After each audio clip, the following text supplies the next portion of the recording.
ভারতের পত্রিকা দি economic Times 11ই September তাকে হিজবুত তাহরীর সদস্য হিসেবে অভিহিত করা হয়েছিল কোনো ধরনের তথ্য প্রমাণ ছাড়াই। এবং সেই একই সুর আমরা দেখলাম আনন্দবাজার পত্রিকায় করা হতে প্রতিফলিত হয়েছে। সেই একই সুরে কথা বলছে তসলিমা নাসরিন এবং পুরা আন্তর্জাতিক অঙ্গনে এই জিনিসটাকে এস্টাবলিশ করার চেষ্টা করা হচ্ছে। এবং যখন আমাদের প্রধান উপদেষ্টার সাথে মাহফুজ আলম বিশ্বমঞ্চে দাঁড়ালেন এবং আন্দোলনকে একটা বৈশ্বিক জায়গায় পরিচিত করালেন, তখন থেকে এই জিনিসটা আরো বেশি পরিমাণে হচ্ছে। তো যে কোনো মিসইনফরমেশন, ডিসইনফরমেশন এবং সত্যকে বিকৃত করার পিছনে আসলে একটা রাজনৈতিক উদ্দেশ্য থাকে, রাজনৈতিক এজেন্ডা থাকে। সেই এজেন্ডাগুলো আমাদের আসলে বোঝা দরকার।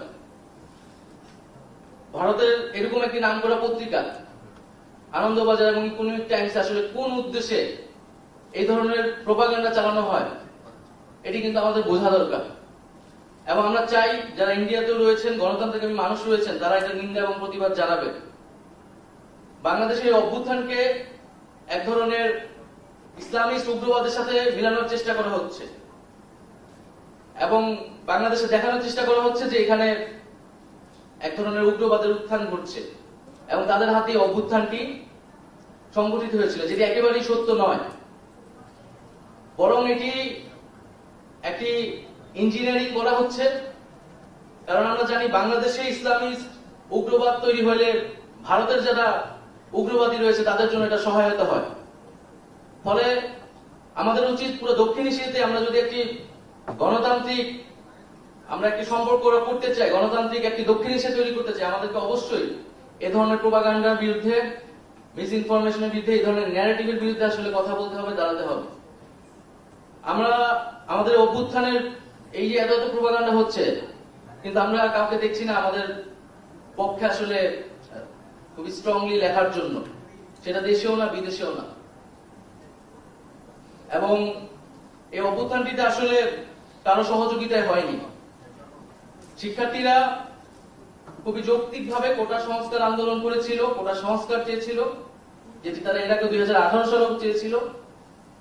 সরকার এবং তাদের যে বাহিনী, তারা দমন করে মানুষকে রাস্তায় নামতে বাধ্য করেছে এবং এর সাথে আরো যে সামাজিক বিষয়গুলো ছিল, সেই বিষয়গুলো সামাজিক এবং রাজনৈতিক যে আনরেস্ট ছিল সেটি কাজ করেছে এবং জনগণ আসলে রাস্তায় নেমে এসেছে। জনগণ আর দেখতে চায়নি যে তাদের ছাত্ররা, তাদের ছেলেমেয়েরা এই সরকারের পুলিশ বাহিনীর হাতে গুলিবিদ্ধ হোক, নিহত হোক। তারা তাদের দায়িত্বের জায়গা থেকে নেমে এসেছে।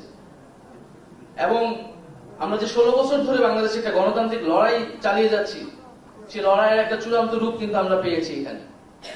ফলে আমার আহ্বান থাকবে, অনুরোধ থাকবে, বাংলাদেশের যে অভ্যুত্থান সংগঠিত হয়েছে এবং যে অভ্যুত্থান আমরা মনে করি এখনো অব্যাহত আছে এবং এই অভ্যুত্থানকে আমরা বিপ্লবের রূপ দিতে চাই, তারা আমাদের প্রতি আন্তরিক হবেন।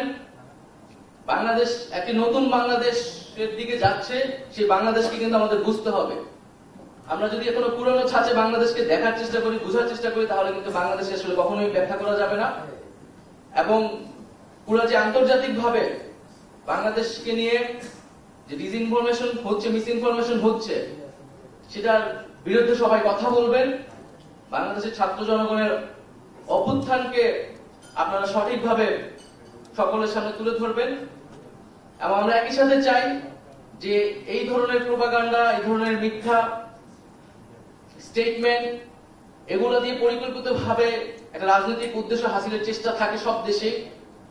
আমরা যাতে সম্মিলিতভাবে এই যে সকল প্রচেষ্টাগুলোকে ব্যর্থ করতে পারি এবং আমাদের যে গণতন্ত্রের জন্য যে লড়াই, মানুষের অধিকার, সামাজিক ন্যায় বিচার এবং মর্যাদার জন্য যে আমরা পুরো পৃথিবীব্যাপী ছাত্ররা, তরুণরা এবং জনগণ লড়াই করতেছে, সেই লড়াইয়ের পথে এগোতে পারি। সবাইকে ধন্যবাদ। আসসালামু আলাইকুম।